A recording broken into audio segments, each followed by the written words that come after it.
Good morning, बच्चों. I am Vaibhav Mani, teaching in this field from the last 6 to 7 years. Today we are going to discuss is about the kind of cell cycle and cell division. Cell division. हाँ? अपन लोगों ने देखा था कि एक single organism that's about the multicellular organism he starts his life from the single cell which is said to be a zygote है ना. एक सिंगल ऑर्गेनिज्म उसकी लाइफ स्टार्ट करता है एक सेल से, उसको हम लोगों ने बोला जाइगोट. जाइगोट. तो एक क्वेश्चन आता है कि how the single cell is converted into the multicellular organism, कि एक छोटी सी सेल एक पूरे ऑर्गेनिज्म के अंदर किस तरह से कन्वर्ट हो जाती है. That's about the question. And उस क्वेश्चन का आंसर अपन लोगों को पैराग्राफ नंबर फर्स्ट एनसीईआरटी के अंदर दिया है by the help of cell division, है ना. सेल डिवीजन कर करके that's about the forming this about the multicellular organism. एक सेल से ऐसे मल्टीपल टाइम सेल डिवीजन होता है और जो पॉपुलेशन ऑफ सेल बनता है उससे ही इंटायर ऑर्गेनिज्म बनता है बेटा. ये that's about the kind of thing. चलो, इसके पहले अपन लोगों ने देखा था कि सेल साइकिल को दो पार्ट के अंदर बेसिकली डिवाइड करा गया था. One is about the interphase, another is about the young phase, है ना. What today's our discussion goal to learn is about the young phase. आज अपन लोग यंग फेज लर्न कर रहे हैं, है ना. यंग फेज को लर्न करने से पहले अपन लोगों ने इंटरफेज में क्या क्या लर्न करना है let's we have to see, है ना. इंटरफेज में अपन लोगों ने देखा था interphase is further subdivided into the three sub stages which about the G1 is about the S and about the G2, है ना. We know about G means gap 1 and the gap 2. That's we will learn. चलो, G1 phase में देखा था आप लोगों ने एक छोटी सी सेल होती है maximum type that's about the 2n की सेल होती है. That's about the diploid cell. इसके अंदर G1 के अंदर मैक्सिमम सेल ऑर्गेनल जैसे अपन लोगों का गोल्जी हो गया, जैसे अपन लोगों का एंडोप्लाज्मिक रेटिकुलम हो गया, जैसे अपन लोगों का न्यूक्लियोलस हो गया, जैसे अपन लोगों का ऑल काइंड ऑफ थिंग्स, सभी के सभी ऑर्गेनल मैक्सिमम ऑर्गेनल, है ना. Maximum organelle are synthesized in the G1, है ना. प्लस साइटोप्लाज्म का सिंथेसिस, साइटोप्लाज्म और साइटोस्केलेटन, इन दोनों का सिंथेसिस भी G1 में होता है. तो जैसे ही G1 खत्म होती है या फिर G1 के अंदर सेल की साइज मैक्सिमम बढ़ जाती है. Even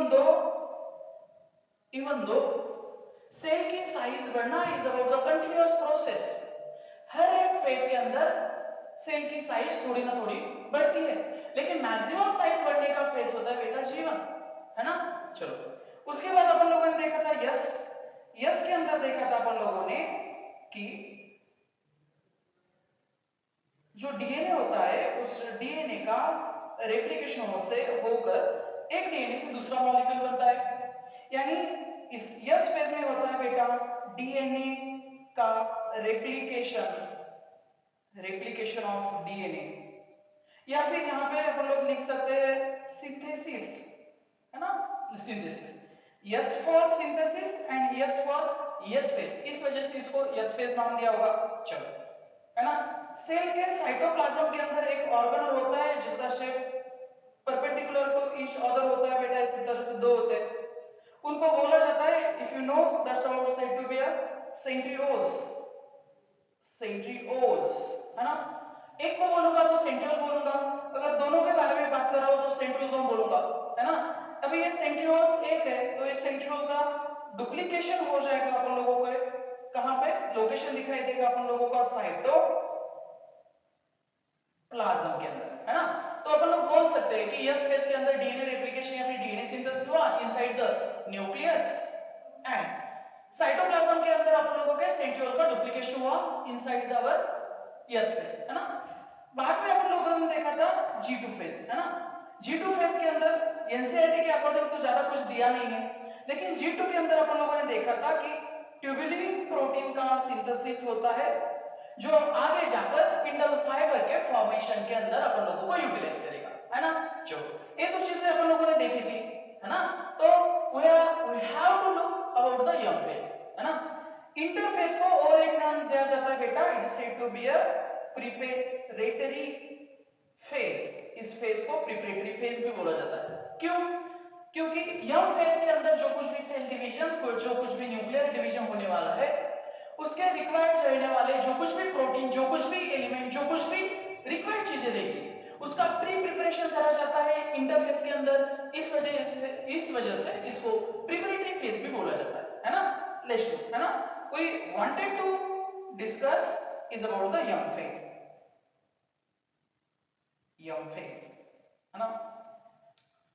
the word young stand for the mitosis, है ना, mitosis phase. The young phase also said to be a division phase. One more name, that's about the division phase, है ना। चलो interphase में cell cycle का max part होता है, 95% is about the interphase, है ना। लेकिन वहां पे एक्चुअल सेल डिवीजन जो बोला जाता है, एक सेल से दो सेल बनना, वो वाली चीज नहीं होती, है ना। पुरानी NCERT that's about the page number 164 और 168 वहां पे दिया है। And new NCERT page number 122 जहां पे अपन लोगों को यंग फेज के बारे में बोला है ना। जहां पे एक सेल से रियल सेल्स के अंदर दो सेल बनती बेटा, एक सेल से दो सेल बनना, यानी जो सेल डिवीजन अपन लोग बोलते हैं टूटना, तोड़ना, एक सेल से दो सेल बनना, वो एक्चुअल तो यंग फेज में होता है। तो यंग फेज को बोला जाता है it's about the actual phase of cell division. इसको actual phase of cell division बोला जाता है। That's about the given in the NCERT. चलो, है ना। दूसरा क्या है याद होगा आपको, तो अपन लोगों ने इंटरफेज के अंदर ड्यूरेशन ऑफ सेल साइकिल का टॉपिक पढ़ा था। ड्यूरेशन ऑफ सेल साइकिल, है ना। ड्यूरेशन ऑफ सेल साइकिल पढ़ा था, है ना। यानी सेल डिवीजन या फिर सेल साइकिल को करने के लिए कितना टाइम लगता है, और वो क्वेश्चन अपन लोगों ने देखा, है ना। तो सेल साइकिल को अपन लोगों ने फिर से वही that's about the I for interphase and young for mitotic phase, ये देखा था। तो कोई भी सेल हो तो उसके अंदर 95% टाइम जो होता है वो लेता है इंटरफेज, एंड ओनली 5% टाइम लेता है कौन सा बेटा, यंग फेज। कितने भी टाइम के सेल साइकिल हो, है ना। जैसे ईस्ट के अंदर अपन लोगों ने देखा था टोटल सेल टाइम, है ना, सेल साइकिल का टाइम देखा था, सेल डिवीजन का टाइम देखा था, दैट्स अबाउट द कितना मिनट देखा था, 90 मिनट, है ना। अपन लोगों ने देखा था किसके अंदर, in about the human cell के अंदर, है ना, ह्यूमन सेल। बेटा एनसीईआरटी के अंदर लाइन से दिया है कि ह्यूमन टिपिकल कल्चर से दिया है, टिपिकल ह्यूमन कल्चर से लिया है। टिपिकल ह्यूमन कल्चर से यानी कौन सी, जो कि लैबोरेटरी के अंदर एनिमल टिश्यू कल्चर के दौरान जो ग्रो करी गई उसको उन्होंने बोला है कल्चर, ह्यूमन कल्चर से, उस सेल के बारे में बोला है। उन्होंने पर्टिकुलरली एपिथेलियल सेल, आरबीसी या फिर किसी और सेल का नाम नहीं दिया है। That's about the typical culture human cell, जिसका टाइम दिया था उन्होंने दैट्स अबाउट द 24 आवर, है ना। उसके साथ अपन लोगों को अलग कौन से चैप्टर में या फिर यहाँ पर एक्स्ट्रा पॉइंट के हिसाब से अपन लोगों ने देखा है दैट्स अबाउट द बैक्टीरिया के अंदर, है ना। बैक्टीरिया के अंदर सेल साइकिल, सेल डिवीजन का टाइम दिखाई देता है अपन लोगों को that's about the 20 minutes, 20 minutes. Bacteria के बेसिस वाला क्वेश्चन इसके पहले आकर गया है ना, कि क्या बोला था बच्चा कि what is the generation time of the Escherichia coli, what is the cell division time of the bacteria, what is the cell cycle duration of the bacteria, that's about the 20 minutes, है ना। Salmonella टाइफिमुरियम हो या फिर कोई भी lactobacillus हो या फिर कोई भी बैक्टीरिया का नाम लेकर अगर सेल साइकिल के बारे में पूछा जाएगा तब तो आप लोगों का आंसर आएगा 20 मिनट्स। इसके बारे में दो बार पीवाईक्यू के आकर गया है, प्रीवियस ईयर में क्वेश्चन आकर गया है। एक बार जैसे का वैसा बैक्टीरिया नाम आया था, एक बार इसेर्शिया कोलाई नाम आया था, दोनों टाइम आंसर था अपन लोगों का that's about the 20 minutes. M phase it takes less than 5%. Let's write the takes less than 5% of total cell cycle duration, है ना, पूरे सेल साइकिल की ड्यूरेशन से लेस देन 5% टाइम जो है वो लेता है अपन लोगों का ये फेज। चलो बेटा, है ना, अगला स्टेटमेंट अपन लोग लिखेंगे, स्टेटमेंट जो एनसीईआरटी से रहेगा लाइन टू लाइन, लेकिन पहले लेट्स डिस्कस अबाउट इट, है ना। जो सेल है जिससे डिवीजन होने वाला है उस सेल को नाम दिया जाता है बेटा parental cell. That's about the parental cell, या फिर इसको बोला जाता है मदर सेल, पैरेंटल सेल, है ना। पैरेंटल सेल से जब सेल डिवीजन होता है, जो एक्चुअल सेल डिवीजन बोल रहे हैं, सेल के टुकड़े जो होते हैं उस टुकड़े होते टाइम जितना क्रोमोसोम नंबर पैरेंटल सेल में है उतना ही क्रोमोसोम नंबर अपन लोगों को दिखाई देता है डॉटर सेल के अंदर, है ना, same to same. If it is 2m then it is about the 2m, है ना। लेट्स लुक, पैरेंटल सेल के अंदर क्रोमोसोम प्लॉइडी दिखाई देती है डिप्लॉइड, तो that's about the daughter cell के अंदर भी अपन लोगों को दिखाई देता है दैट्स अबाउट द डिप्लॉइड थी, है ना। यहाँ पे जितना 2m है उतना का उतना प्लॉइडी यहाँ पे, तो that's about the same to same है, इक्वल है, तो इस चीज को बोला जाता है बेटा इक्विवेशनल सेल डिवीजन, है ना। Mitosis also said to be a equational cell division. Mitosis को और एक नाम है इक्वेशनल सेल डिवीजन, क्योंकि पैरेंट सेल और डॉटर सेल के अंदर जितने के उतने क्रोमोसोम है, प्लॉइडी नंबर सेम है, इस वजह से उसको इक्वेशनल सेल डिवीजन बोला जाता है ना। अगर यहाँ पे 4n होता तो यहाँ पर आता 4n, यहाँ पर आता 4n, यहाँ पर अगर n होता तो यहाँ पर आता n, यहाँ पर आता n, अगर यहाँ पे 6n होता तो यहाँ पर 6n आता, यहाँ पर 6n आता। अगर हर बारी सेम चीज आ रही है, इक्वल चीज आ रही है, so we are calling it as the equational cell division. इस वजह से माइटोसिस को इक्वेशनल सेल डिवीजन बोला जाता है ना बेटा। तो स्टेटमेंट नंबर 3 अपन लोग लिखेंगे, that's about said to be a mitosis also called as equational cell division, equational cell division बोला जाता है ना। चलो, और आप लोगों को दिखाई देता है कि ये जो माइटोसिस है, माइटोसिस के अंदर जब आप स्टार्ट करेंगे माइटोसिस, तब जब कभी भी प्रोफेज आएगी, प्रोफेज के अंदर जो कुछ भी ऑर्गेनल्स होते हैं, that's about the N for nucleus, G for Golgi, ER, that's about the ER and the nucleolus, nucleolus। जब आएगा प्रोफेज, है ना, प्रोफेज आएगा, प्रोफेज। और जब आएगा अपन लोगों का कौन सा, टीलोफेज, है ना, टीलोफेज। अपन लोगों को कॉन्सेप्ट बिल्ड करना है ना, ये देखने वाले अपन लोग जस्ट थोड़े टाइम बाद, लेकिन स्टेटमेंट पहले क्लियर हो जाए। स्टेटमेंट जैसे के तैसे एनसीईआरटी से क्वेश्चन आते हैं, पहले समझ लेंगे, बाद में उसके ऊपर डिस्कशन करेंगे, है ना।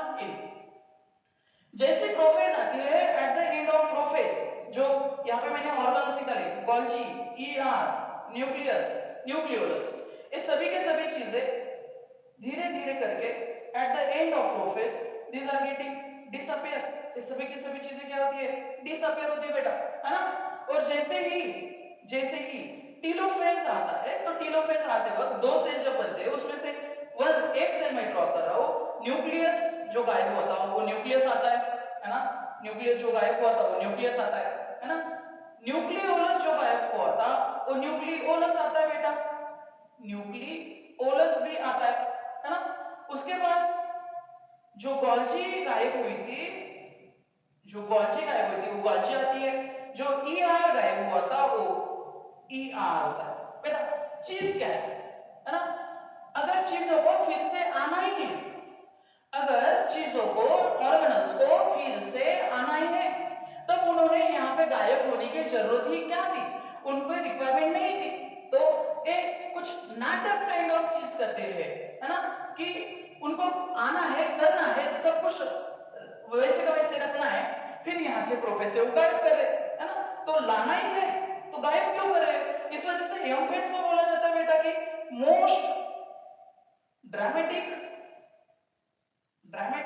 Period of cell cycle, most dramatic period of cell cycle. Why it is telling about the dramatic, है ना?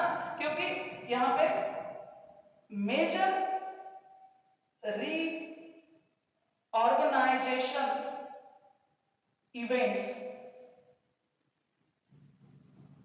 events are happens, ज्यादा से ज्यादा रीऑर्गेनाइजेशन के चीजें होती है बेटा। री यानी क्या? इसमें बार अगेन, है ना, मतलब फिर से, है ना, फिर से। क्या फिर से? ऑर्गेनाइजेशन, है ना। ऑर्गेनाइजेशन यानी क्या? बनना, है ना। या फिर ऑर्गेनाइजेशन यानी क्या? ऑर्गेनाइजेशन यानी क्या? इकट्ठा आना, है ना। एक गए थे, फिर से आए। फिर से के लिए अपन लोगों ने वर्ड यूज करा अगेन, या फिर री वर्ड यूज करा, है ना। मेजर रीऑर्गेनाइजेशन इवेंट्स होते हैं, इस वजह से अपन लोग बोलते हैं it is about the most dramatic period of cell cycle, है ना बेटा। चलो, है ना, कि यंग फेज, है ना, कौन सा? माइटोसिस, है ना, further classify into two sub stages. One is about said to be a karyokinesis, another is about the cytokinesis, है ना। एक होता है karyokinesis एंड एक होता है cytokinesis। karyokinesis का मतलब होता है बेटा डिवीजन ऑफ न्यूक्लियस,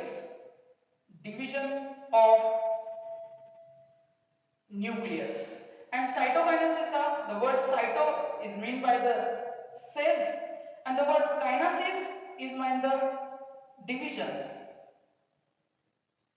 और break, है ना, टूटना। सेल के टूटने के प्रोसेस को साइटोकाइनेसिस बोला जाता है एंड न्यूक्लियस के टूटने के प्रोसेस को बोला जाता है बेटा कैरियोकाइनेसिस, है ना। यहाँ पे स्पेशली अपन लोग यूज करते हैं word is about the division of cytoplasm,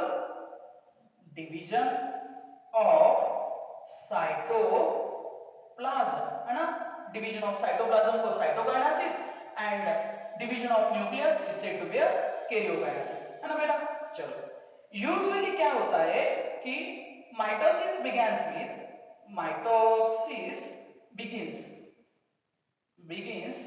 with, शुरुआत होती है बेटा माइटोसिस की, माइटोसिस बिगिंस विद, है ना, डिवीजन ऑफ किसका? डिवीजन ऑफ किसका बेटा? न्यूक्लियस, है ना। न्यूक्लियस के डिवीजन से माइटोसिस का स्टार्ट होता है ना। यानी किससे स्टार्ट होता है बेटा? कैरियोकाइनेसिस से, है ना। कैरियोकाइनेसिस से स्टार्ट होता है अपन लोगों का mitosis and usually mitosis ends with usually mitosis का एंड होता है बेटा साइटोकाइनेसिस से, है ना। Cytokinesis is means by the division of किसका? डिवीजन ऑफ साइटोप्लाज्म, सही है ना। साइटोप्लाज्म के डिवीजन को अपन लोगों ने साइटोकाइनेसिस बोला, है ना बेटा। चलो, मैंने ऐसे कभी बोला क्या कि माइटोसिस के अंदर पहले न्यूक्लियर डिवीजन यानी कैरियोकाइनेसिस होता है और बाद में जाकर कैरियोकाइनेसिस खत्म होने के बाद कभी जाकर अपन लोगों का माइटोसिस के अंदर दूसरी प्रोसेस यानी साइटोकाइनेसिस होता है। I have never told that, है ना। मैंने ये वाली चीज नहीं बोली। व्हाई आई एम उस चीज को ज्यादा क्लियर क्यों करना चाहता हूं मैं? क्योंकि कैरियोकाइनेसिस और द साइटोकाइनेसिस एक दूसरे को ओवरलैपिंग होते हैं, है ना। जैसे कि माइटोसिस के अंदर न्यूक्लियर डिवीजन के अंदर अपन लोगों को दिखाई देता है prophase, meta, ana and the tube. Karyokinesis का जब एना चल रहा होता है उसी टाइम से स्टार्ट हो जाता है बेटा साइटोकाइनेसिस और जैसे टेलोफेज खत्म हो जाता है कैरियोकाइनेसिस का वैसे ही खत्म हो जाता है बेटा साइटोकाइनेसिस। तो इस वजह से ये दोनों चीजें ओवरलैपिंग है, लेकिन यूजुअली शुरुआत होती है माइटोसिस की फॉर द कैरियोकाइनेसिस और एंड होता है अपन लोगों का माइटोसिस का with the help of cytokinesis. That's about to be thinkable, है ना। चलो बेटा, ऐसे एनसीईआरटी दिया है, that's about the again page number 168 according to the old NCERT, और न्यू एनसीईआरटी पेज नंबर 122, है ना। फॉर आवर कन्वीनियंस, अपन लोगों को समझने के लिए, फॉर आवर कन्वीनियंस, अपन लोगों को समझने के लिए, है ना। साइटोकाइनेसिस एंड कैरियोकाइनेसिस, उसमें से कैरियोकाइनेसिस को फर्दर 4 पार्ट के अंदर डिवीजन करा है ना। फॉर आवर कन्वीनियंस ऐसे वर्ड है ना, for our understanding, for our convenience, ताकि अपन लोगों को समझे, अच्छे से समझे कि चीजें क्या चल रही है, अपन लोगों को समझने के लिए। सेल ने सेल के हिसाब से उसको डिवीजन नहीं करा।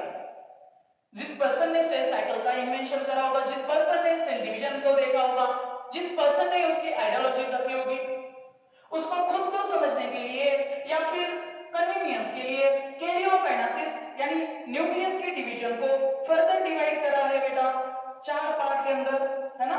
न्यूक्लियस डिवीजन को फर्दर 4 पार्ट के अंदर डिवीजन करा है।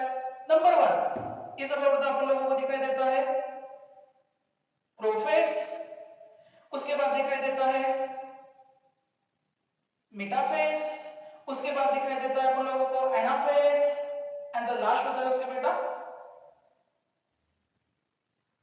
टीलोफेज, है ना। Prophase, meta, ana and the telo, ये 4 पार्ट के अंदर न्यूक्लियर डिवीजन को सब डिवाइड करा गया है ना बेटा। एनीवे मैं ए वाला थोड़ा सा स्टेटमेंट लिख रहा हूं जो कि स्टेटमेंट वाइज क्वेश्चन आता है ना। तो उन्होंने बोला है फॉर अवर कन्वीनियंस, कन्वीनियंस, है ना, फर्दर, फर्दर फ्यूचर, आगे फर्दर किसका,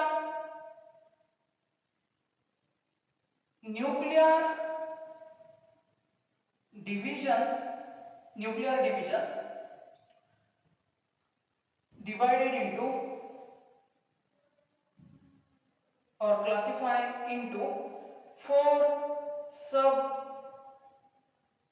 stages, है ना, 4 steps, है ना, 4 सब स्टेजेस के अंदर उसको डिवाइड करें। चलो कोई इशू नहीं बेटा, लेकिन जब सेल साइकिल चलती है, सेल साइकिल आप लोगों को पता है जैसे मतलब कंटीन्यूअस प्रोसेस, ऐसे गैप ले लेकर गैप ले लेकर गैप ले लेकर नहीं चलती है। It's about the continuous process, है ना, जहां पे कंटीन्यूअस साइटोप्लाज्म का वगैरह इंक्रीज होता है, तो वो वाली चीज होती है। और एक तो चीज अपन लोगों ने न्यूक्लियर डिवीजन यानी कैरियोकाइनेसिस खुद के हिसाब के लिए अपन लोगों ने फर्दर डिवाइड करा, लेकिन सेल के लिए इसे क्लियर कट लाइन तो सेल ने तो ड्रॉ नहीं करी, यानी कब प्रोफेज खत्म हो गया कब मेटाफेज चलेगा, कब मेटाफेज चल के कब एनाफेज चलेगा, कब एनाफेज चल के छोड़ के कब टीलोफेज चलेगा, ये सब चीजें सेल खुद के हिसाब से कट टू कट लाइन नहीं खींचती बेटा, है ना।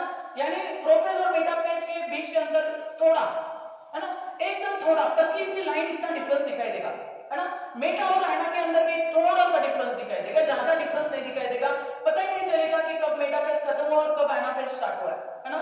सो कि अपन लोग उसके हिसाब से ही उसको ड्रॉ करते हैं और देखते हैं। लेट्स लुक, तो यहां पे बोला है अपन लोगों को no clear cut lines are drawn in this stage. बेटा बी कहने वाला स्टेटमेंट रहेगा, सेल साइकिल के इस टाइम के दौरान क्लियर कट लाइंस खींची नहीं जाती क्योंकि ये वाली चीजें कंटिन्यूअस होती है, लेकिन अपन लोगों के कन्वीनियंस के लिए अपन लोगों ने न्यूक्लियर डिवीजन या फिर कैरियोकाइनेसिस को फर्दर 4 पार्ट के अंदर डिवीजन करा है ना। Let's look one by one, है ना बेटा। चलो नंबर 1,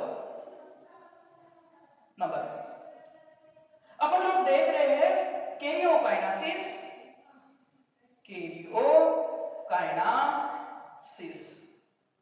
कैरियोकाइनेसिस यानी कौन सा डिवीजन बेटा, न्यूक्लियर डिवीजन, 4 पार्ट के अंदर डिवाइड करा था, उस पे अंदर फर्स्ट नंबर का देख रहे हैं अपन लोग, उसको बोला जाता है प्रोफेज, है ना, प्रोफेज। चलो प्रोफेज के अंदर लाइन नंबर पहली बताई गई है अपन लोगों को, इसके बारे में क्या दिया है बेटा, लेट्स लुक कि अपन लोगों ने बोला था कि 95% जो टाइम है वो टाइम इज कंज्यूम्ड बाय, जो कोई कंज्यूम करता है, that's about we know very well कि ए वाला यानी कौन बेटा, हाँ इंटरफेस, सही है ना, that's about the interface. Interface 95% time लेता है, उसमें से भी G1 सबसे ज्यादा लेता है, थोड़ा कम लेता है अपन लोगों का यस, और that's about the G2 and remaining is about the, अपन लोगों ने देखा था that's about the M phase. M phase को भी अपन लोगों ने दो पार्ट के अंदर डिवाइड करा था, दैट्स कौन सा बेटा, cytokinesis and the karyokinesis.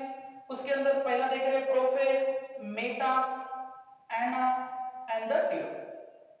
Anna and telo जब चल रहा था तो उसी टाइम पे अपन लोगों का साइटो भी चलता है, साइटोकाइनेसिस भी चलता है, तो ए वाली चीज, ए वाली ओवरलैपिंग है।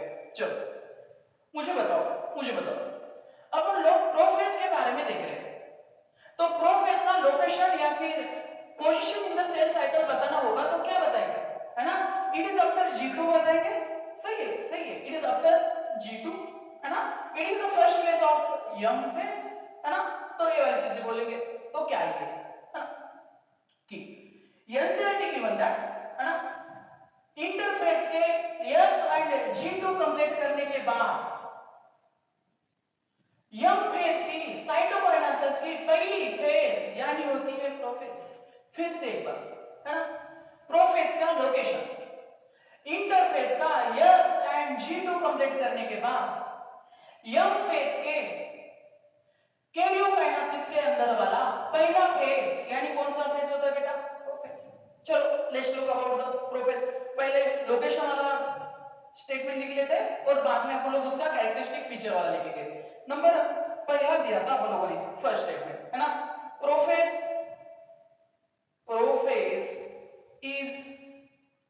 इज कौन सा बेटा, प्रोफेज इज फर्स्ट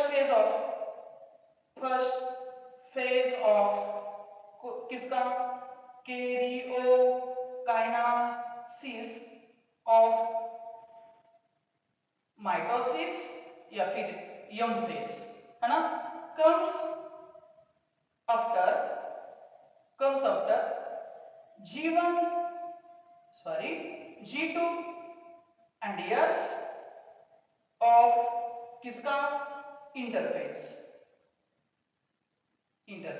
या फिर ऐसे भी लिख सकते हैं अपन लोग follows, है ना, S and G2 of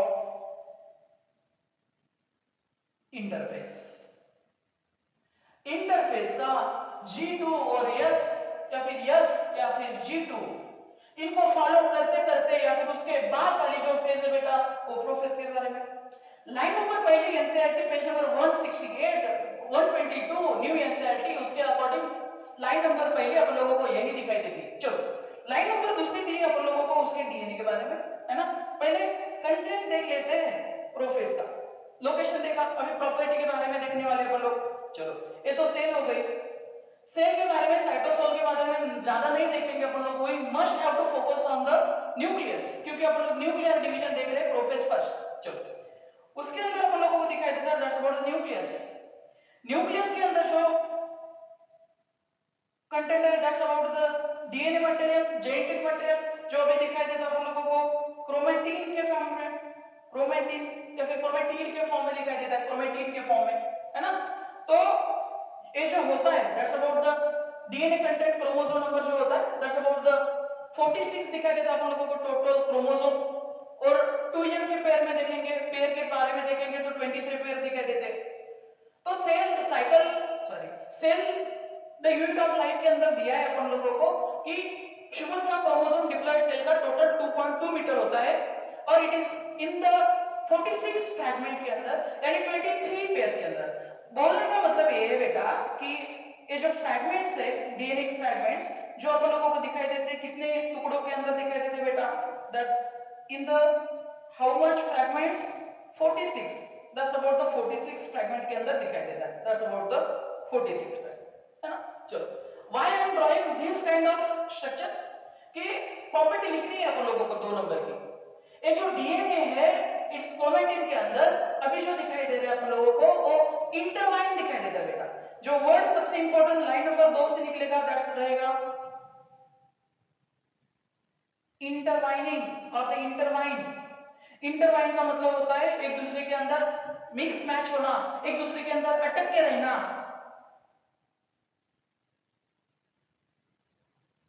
है ना, या फिर जुड़ के रहना, है ना, अटैचमेंट के अंदर रहना। तो उस वाले कंडीशन के उस वाले डीएनए को अपन लोगों ने बोला इंटरवाइनिंग, है ना। और एक बेटा, है ना, और एक दो वर्ड आएंगे, it's not a distinct, not DISTINCT, not distinct. एक दूसरे के अंदर इतना मिक्स मैच होते हैं कि वो डिस्टिंक्ट नहीं होते। डिस्टिंक्ट नहीं होते मतलब अलग अलग नहीं दिखते, अलग अलग नहीं होते, है ना। तो पहले प्रॉपर्टी लिख लेते हैं, उसके बाद अपन लोग स्टेटमेंट नंबर थर्ड जाते हैं। चलो, मैंने तो कलर को यूज करके अलग अलग डीएनए को आपको अलग अलग करके बताया, लेकिन रियल सेंस के अंदर, सेल के अंदर जो क्रोमेटिन डीएनए होता है और एक दूसरे के अंदर कैसे होगा, तो दिस अबाउट द इंटरवाइनिंग होगा, दिस अबाउट द डीएनए इंटरवाइनिंग होगा, एक दूसरे के अंदर मिक्स होगा, है ना। तो स्टेटमेंट नंबर दूसरा लिखते हैं अपन लोग, कौन सा, कि chromatin material, chromatin material is intertwined and not distinct, not distinct, है ना, not distinct, ये distinct नहीं होता, not a distinct होता है, अलग अलग नहीं होता, एक दूसरे के अंदर अटके हुए होते हैं, है ना। चलो, तो ये वाला जो डीएनए है क्रोमेटिन मटेरियल, वो स्टार्ट होता है बेटा कंडेंसेशन के लिए, है ना, इसका कंडेंसेशन प्रोसेस स्टार्ट होता है, और कंडेंसेशन प्रोसेस स्टार्ट होके they are going to form the structure of chromosome, chromosome का स्ट्रक्चर बनाने लगते हैं, और क्रोमोसोम के बनाने वाले स्ट्रक्चर को ये बोला जाता है बेटा, प्रोसेस का नाम रहेगा प्रोसेस का नाम रहेगा कंडेंसेशन। क्रोमेटिन से क्रोमोसोम फॉर्म बनना, क्रोमेटिन से क्रोमोसोम फॉर्म बनना, डिस्टिंक्ट स्ट्रक्चर बनना, अलग से पार्टिकल बनना, क्रोमोसोम स्ट्रक्चर बनना, उस कंडीशन को बोला जाता है बेटा, प्रोसेस को बोला जाता है कंडेंसेशन, या फिर और एक नाम दिया जाता है दैट्स अबाउट द कॉम्पैक्शन। इस प्रोसेस को कॉम्पैक्शन भी वर्ड यूज करा है, चलो, है ना। अगर अपन लोग माइक्रोस्कोप के अंदर, माइक्रोस्कोप स्टेज के अंदर if we are looking the cell, cell को अपन लोग देख रहे हैं and we wanted to know कि ये सेल कौन से फेज में से है ना, तो अपन लोगों को प्रोफेज के लिए क्या दिखेगा बेटा, कि प्रोफेज के अंदर दिखेगा अपन लोगों को ये वाला प्रोसेस। अगर ए वाली प्रोसेस को स्टार्ट होना, ए वाली प्रोसेस यानी कौन सा बनना, क्रोमोसोम का बनना, क्रोमोसोम के बनने वाले प्रोसेस को नाम क्या दिया था अपन लोगों ने, कंडेंसेशन। अगर क्रोमोसोम बनने के प्रोसेस को कंडेंसेशन दिया एंड कंडेंसेशन ऑफ डीएनए होते हुए दिखाई देगा, मतलब अपन लोगों का स्टार्ट है बेटा कौन सा, प्रोफेज। क्या स्टार्ट है, प्रोफेज, है ना। तो प्रोफेज की जानकारी या फिर इनिशिएशन ऑफ प्रोफेज किस तरह से अपन लोग पहचान सकते हैं, we are able to finding the what is the process, condensation, है ना। कंडेंसेशन प्रोसेस को देख के अपन लोग जान सकते हैं कि अपन लोगों की प्रोफेज हो रही है ना। तो स्टेटमेंट हर एक जगह पे आएगा, कौन सा, है ना, प्रोफेज इज मार्क्ड बाय, है ना, मार्क, मार्क यानी पहचाना जा सके, या फिर मार्क बाय, मार्किंग यानी खून करना, है ना, अंकित करना, चिन्हित करना, या फिर कुछ नोटिफिकेशन करना, उसको बोला जाता है मार्क, है ना। तो यहाँ पे वर्ड है बेटा initiation, initiation of prophase, initiation of prophase मतलब प्रोफेज की क्या शुरुआत, मार्क बाय कौन सा, कि जो दिखा अपन लोगों ने कंडेंसेशन ऑफ डीएनए और the condensation of chromatin, chromatin. और कंडेंसेशन का मतलब क्या होता है कि कंडेंसेशन मींस अनटैगलिंग ऑफ डीएनए। जो इंटरवाइन डीएनए होता, जो एक दूसरे के अंदर इस तरह से अटैच फॉर्म में था बेटा, एक दूसरे के अंदर इस तरह से ज्वाइंट था, एक दूसरे के साथ इस तरह से मिक्स मैच था, उस डीएनए को क्या करना बेटा, अनटैगलिंग। जैसे कपड़े के ऊपर प्राइस का टैग होता है जो डोरी के साथ बंधा होता है या फिर लाइलॉन डोरे के साथ अटैच होता है, उसको बोला जाता है tag.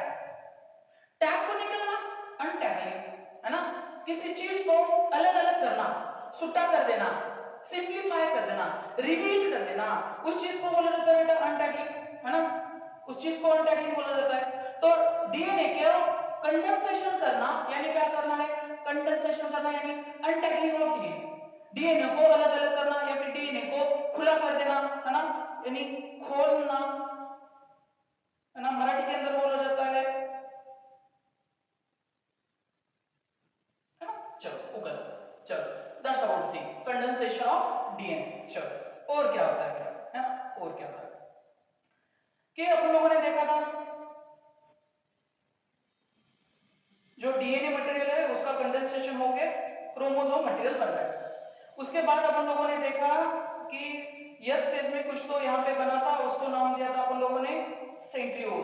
The structure is said to be a centriole, इसको बोला था अपन लोगों ने सेंट्रियोल। सेंट्रियोल का डुप्लीकेशन हुआ था, सेंट्रियोल का डुप्लीकेशन, है ना। तो प्रोफेज के दौरान क्या होता है कि सेंट्रियोल जो ओके सेल के सेंटर को, जैसे अर्थ के सेंटर को जो नाम दिया जाता है वैसे ही सेल के सेंटर को नाम दिया जाता है बेटा। सेल के सेंटर को अपन लोग नाम देने वाले हैं अगले फेज के अंदर, that's about said to be a EQUATOR, equator. और सेल के एंड पोर्शन को नाम दिया जाता है बेटा pole, that's about the pole, है ना, पोल। चलो प्रोफेज के दौरान जो सेंट्रियोल डुप्लीकेट हुए थे यस फेज के अंदर साइटोप्लाज्म के अंदर, वो मूव होते बेटा एक पोल से दूसरे पोल तक, है ना। जो सेंट्रियोल थे जो डुप्लीकेट हुए थे, कहां से डुप्लीकेट हुए थे बेटा, यहां से, है ना, इन द यस फेज। वो मूव होते हैं एक पोल से दूसरे पोल तक। अपोजिट पोल को सेंट्रियोल का मूवमेंट होना, transfer of centrioles from one pole to the another pole जो होता है वो होता है प्रोफेज के अंदर। अपन लोग स्टेटमेंट लिख लेते हैं बेटा, अगेन पेज नंबर सेम रहेगा, है ना। Centriole which undergo duplication during, कब गए थे बेटा, ड्यूरिंग कौन से फेज में हुए थे, यस फेज, है ना। उनका डुप्लीकेशन कब हुआ था, यस फेज, है ना। स्टार्ट टू होता बेटा, start to move opposite poles, एक पोल से दूसरे पोल तक जाने का जो होता है वो होता है बेटा प्रोफेज के अंदर, है ना, दैट्स अबाउट द प्रोफेज। ये प्रोफेज का फीचर दिखाई देता है। चलो, है ना, चलो तो प्रोफेज खत्म कब होती है, that's about the late prophase. Late prophase कब होता है बेटा, लेट प्रोफेज, है ना, कि अपन लोगों ने देखा है ये वाला चीज कि इसका शुरुआत, प्रोफेज का शुरुआत देखा था अपन लोगों ने, इनिशिएशन ऑफ, है ना, द इनिशिएशन फेज ऑफ और द इनिशियल और the starting phase of prophase is marked by condensation of DNA. जहां पे अनटैगलिंग ऑफ डीएनए हो रहा है, कंडेंसेशन प्रोसेस हो रहा है, उसको अपन लोगों ने बोला था प्रोफेज की शुरुआत। जहां पे डीएनए का कंडेंसेशन होके उससे क्रोमोसोम वाला स्ट्रक्चर बन रहा था, उसको अपन लोगों ने बोला था प्रोफेज की शुरुआत। चलो, तो प्रोफेज का एंड या फिर लेट प्रोफेज खत्म होते होते वक्त क्या चीज दिखाई देती है अपन लोगों को, दैट्स हाउ द थिंग, है ना। लेट्स लुक,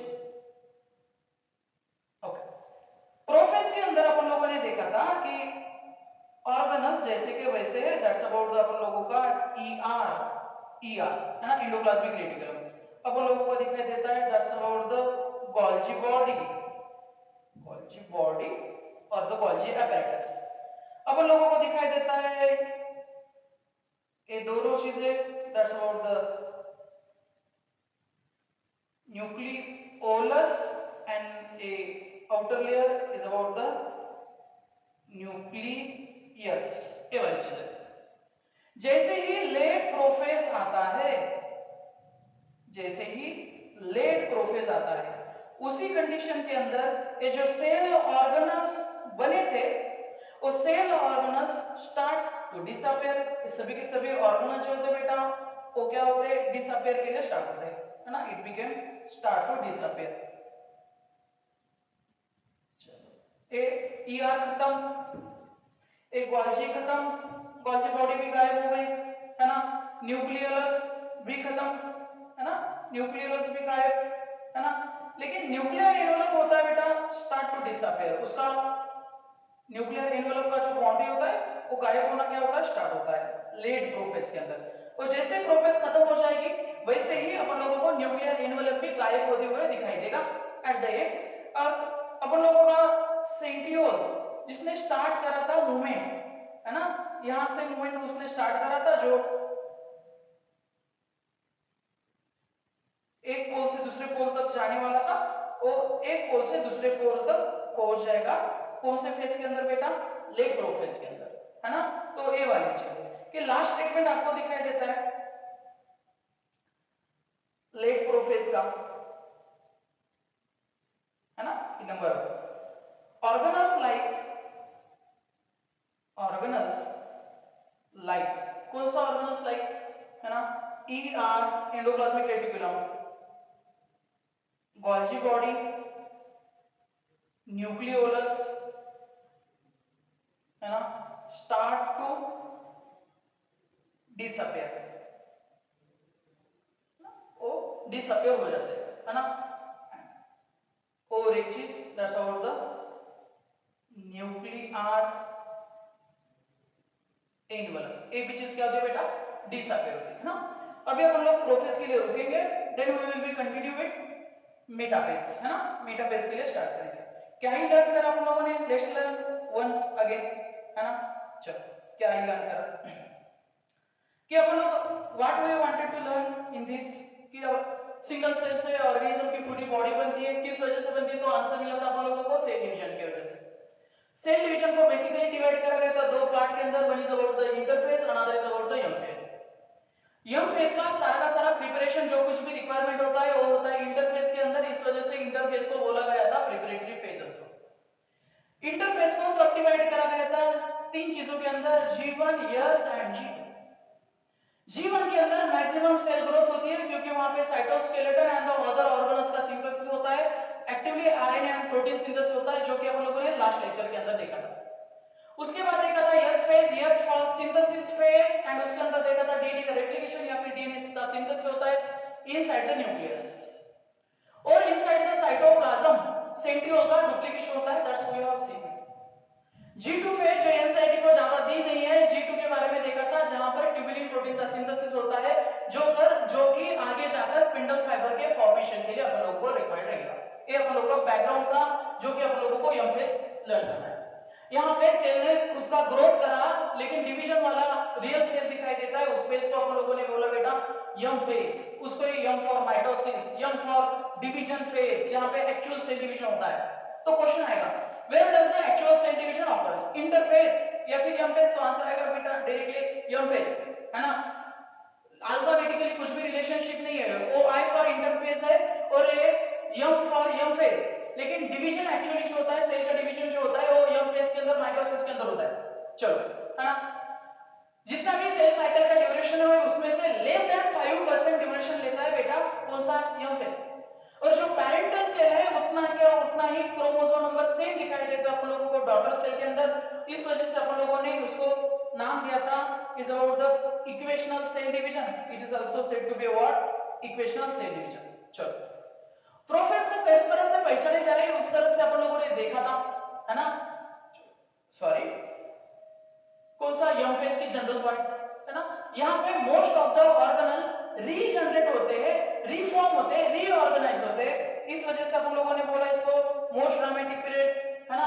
ऑर्गेनल फिर से बनानी है तो गायब करने का नाटक क्यों करा, नाटकीय फेज, यानी अपन लोगों ने देखा most dramatic period of cell cycle, cell division, that's about the mitosis, है ना। चलो माइटोसिस को दो पार्ट के अंदर डिवाइड करा जाता है, कैरियोकाइनेसिस एंड द साइटोकाइनेसिस।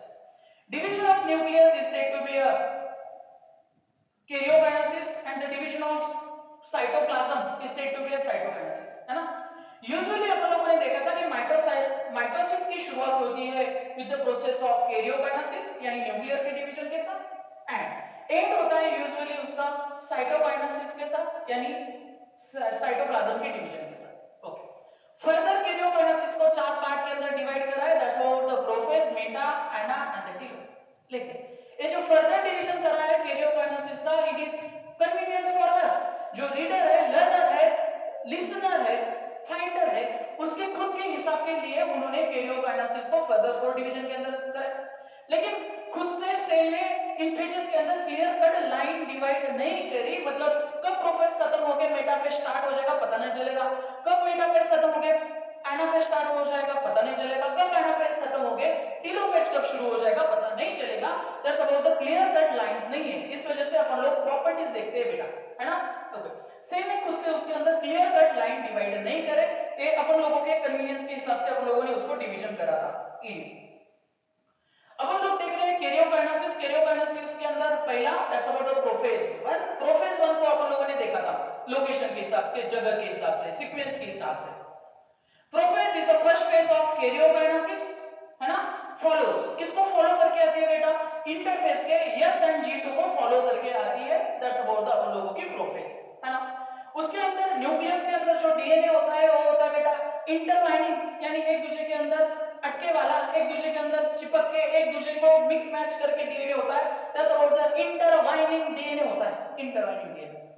उस इंटरवाइनिंग डीएनए को सेपरेट करना, उसका जो मिक्स मैच है उसको रिवील करना, उसको खोलना, और जो काम होता है उस काम को बोला जाता है बेटा कंडेंसेशन। और जब माइक्रोस्कोप के अंदर क्रोमेटिन का कंडेंसेशन होते वक्त दिखाई दे, है ना, होते वक्त दिखाई दे, पूरा नहीं बोल रहा हूं, प्रोसेस होते वक्त दिखाई दे, तो उस कंडीशन में तो अपन लोगों ने बोला that's about the initiation of prophase.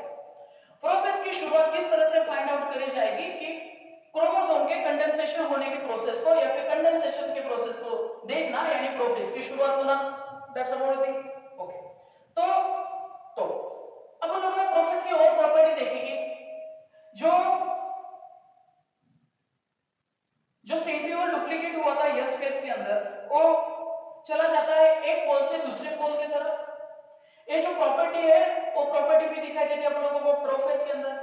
And the last property और द प्रोफेज जैसे खत्म होने के लिए आएगा, अभी तक प्रोफेज खत्म नहीं हुआ लेकिन प्रोफेज खत्म होने के लिए आएगा, तो मतलब कि सभी के सभी ऑर्गेनल्स, माइटोकॉन्ड्रिया नहीं बेटा, है ना, बाकी सब ऑर्गेनल्स, माइटोकॉन्ड्रिया को छोड़ के बाकी के सभी ऑर्गेनल्स डिसअपेयर होना, यानी कौन सी प्रोसेस की खत्म हो रहा है, दैट्स अबाउट द प्रोफेज का लास्ट है, प्रोफेज का एंड है। प्रोफेज की शुरुआत है कंडेंसेशन ऑफ डीएनए, प्रोफेज का एंड है डिसअपीयरेंस ऑफ ऑर्गेनल्स, ऑर्गेनल्स का डिसअपीयर होना। एनसीईआरटी के अकॉर्डिंग दिया है Golgi body, endoplasmic reticulum, nucleus and nuclear, इन मतलब इन चीजों का डिसअपीयर होता है। जानबूझकर उन्होंने माइटोकॉन्ड्रिया नहीं दिया क्योंकि माइटोकॉन्ड्रिया डिसअपीयर नहीं होता। क्यों नहीं होता, क्योंकि अगर माइटोकॉन्ड्रिया होगा तो एटीपी बनेगा, और एटीपी बनेगा तो ही सेल साइकिल के लिए जो रिक्वायर्ड प्रोसेसेस रहेगी वो चलेगी, अदरवाइज प्रोसेसेस चलेगी नहीं। इस वजह से माइटोकॉन्ड्रिया गायब नहीं होता बेटा। Thank you for this. उसके बाद अपन लोग स्टार्ट करते हैं थोड़े टाइम पश्चात, दैट्स अबाउट द माइटोसिस का मेटाफेज, है ना। Thank you.